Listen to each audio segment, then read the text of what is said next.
Sorry, we watched Homage to Wayne's World way too many times. I don't know. It's been a long time since I've actually seen Wayne's World. About a week since the last time I watched it. That's a long time? I think I would count mine in years. Oh, okay. It's the last time. I'm Craig. I'm Haley. We are Project 1268, and we are a butt-kicking rock band that has cool and new original music coming out all the time on YouTube and other places that we'll clue you in on. But we're doing some little series about some of our favorite older music, things that you might not hear on the radio. Last episode caught Haley talking a little bit about John Denver, one of her favorites. Today, It's your turn. And what did you bring us today, Craig? Today I brought what I consider to be, he's actually award-winning, composer, award-winning musician. His name's Jeff Lynne, and he sang lead for a group called ELO.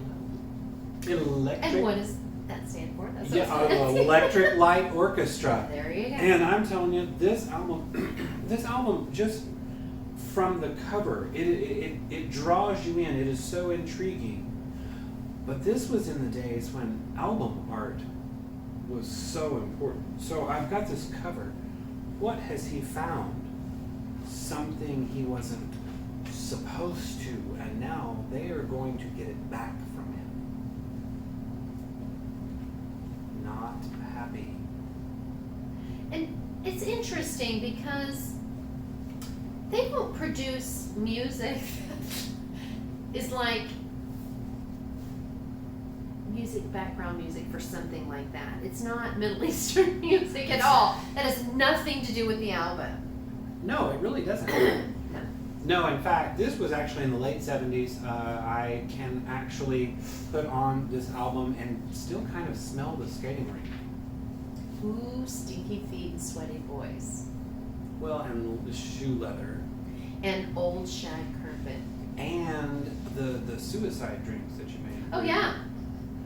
Put a little bit of everything in it. They probably don't call them that anymore. I know. And pickles. Oh my Dill God. pickles.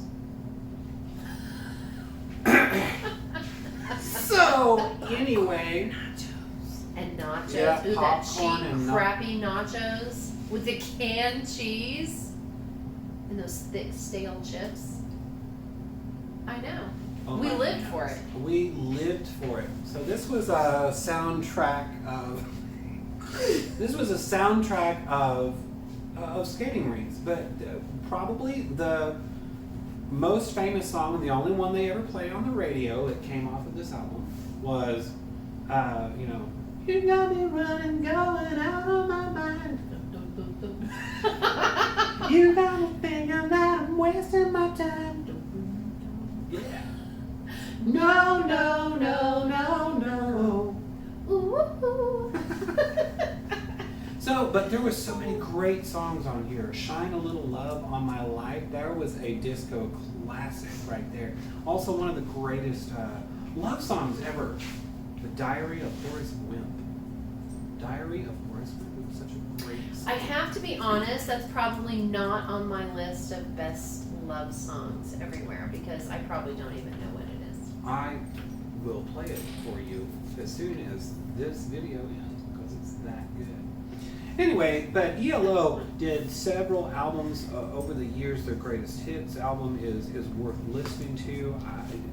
And they kept going and going, and Jeff Lynne kept writing some great music. Do you know what the greatest rock group ever was?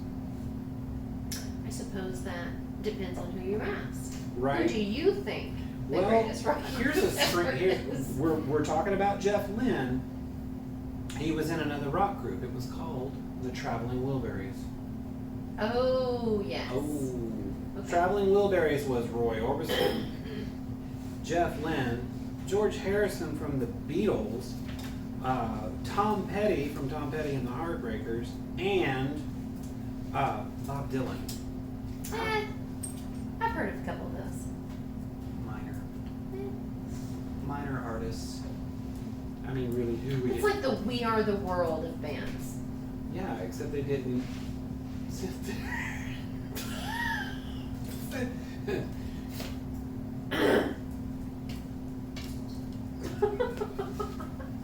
They probably didn't sway together too much. No, probably not. Actually, we do have a great picture of us out on Instagram right now of us both sitting there holding our headphones. Holding our headphones.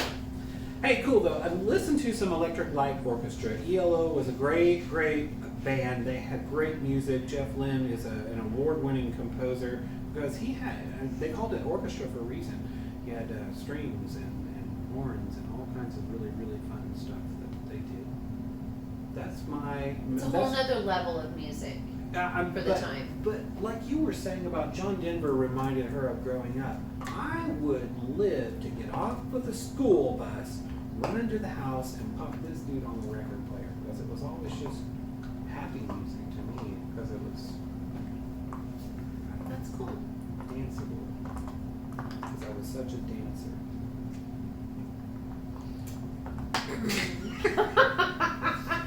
And with that, see you next time.